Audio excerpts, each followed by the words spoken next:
Hello kayo dyan mga friends. Dito ako sa aking kapatid sa bahay niya, sa Taguig. Happy birthday. Problema ko mga kapatid, no? Walang internet. Nawalan bigla siya. Malas talaga. Bigla namang nawalan ng internet kung kailan naman ako mag-work naman. So, kapilitan, balik natin ng Baguio. Diba? Anyway, bago ako bumalik ng Baguio, magluto ko na ako ng pagkain nila. Uwi na ako ng Baguio ngayon kasi mahirap nang mawalan ako ng trabaho. Wala, yung internet niya may problema. Iniisip ko pupunta ako kay Ate Inday pero nako, hindi ako I cannot lose another day at work. So, hindi ko siya pwedeng i-risk. Kaya uwi na lang muna ako. Stop talaga. Basta work from home. Mawala na internet. Itong problema natin. Ayaw mag-connect sa data. Dumating ako dito kahapon. Naghapon. Sa internet naman. Tapos siniset up ko kagabi yung siniset up ko na. Okay naman. Tapos pagdating ng mga 7:30, wala nang internet. Lost connection na. Lost signal. LOS na siya. Loss of signal na. Tapos tumawag siya sa Globe. Kasi Globe siya dito. Fiber. Lumabas kayo doon. Tumawag siya. Bukas pa daw. Nako. Tapos hindi pa sure. Ay, hindi pwede na mabitin ako sa work kasi delikadong mawalan tayo ng trabaho. Mawalan ng trabaho dahil lang lagi nawawala ng internet. Patay. Diba? Grabe kainit. Kahit nakatayo ka lang, para ka lang nag-exercise. Maaling sa...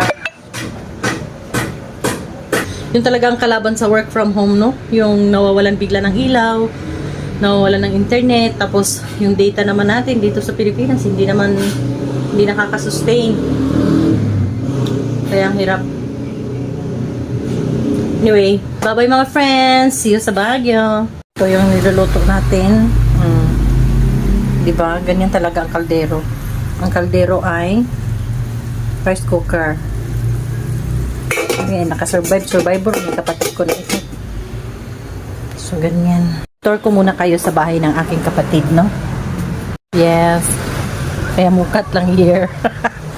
Mani akong office dito sana ako kaso wala namang internet kaya ipuso na ako na malit lang yung area niya, kapipintura lang niya dito kaso yung nagbabantay sa mga bata na may anak ayun nagsulat-sulat na naman dyan. So ganyan, may isang room, ito yung room. Dalawang anak niya puro babae, yan double deck, tapos nandun yung CR, yan lutuan na yan. Ganyan. Friends, believe ako sa kapatid ko na ito kay survivor talaga ito. Kaya mayroon kaming GC ang pangalan, Survivor Siblings. Shout out sa aking kapatid dyan na si Margie Mowen sa Norway at saka si Cindy. Shout out din sa aming panganay na sa Mindanao. So ayan mga kapatid, mag-impake na tayo kasi mabalik na tayo sa Baguio. So Ate Inday, hindi na muna ako dumiretso dyan kasi hindi pwedeng mawalan ulit ako ng internet. Ginoo ko, te. At least sa Baguio, pag mawalan ako ng internet, meron akong pwedeng puntahan ng mga cafe at doon ako mag-work. Ang problema ko, pag pupunta ako kay ate, tapos biglang nawalan siya ng internet, wala akong matakbuhan. Ganun. Tapos ang hirap din ng data.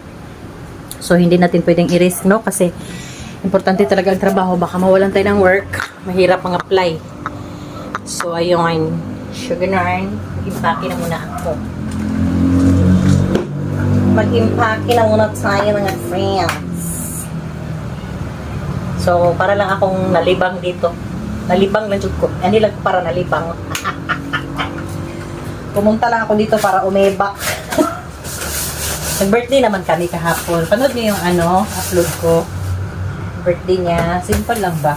At least, kasama ko yung kapatid ko. Tagal-tagal na rin na panahon na hindi ko siya nakasama sa kanyang birthday. At least kahit papaano, di ba? It's the time that it's the thought that counts at the time. Importante. So, habang kaya pa natin, malakas pa ang katawan, bisitahin natin ang ating mga kapatid, mga kaigsuunan. So anyway, my friends, ayan. Laki ng bag ko. Dami kong bitbit. Ayan, na ako.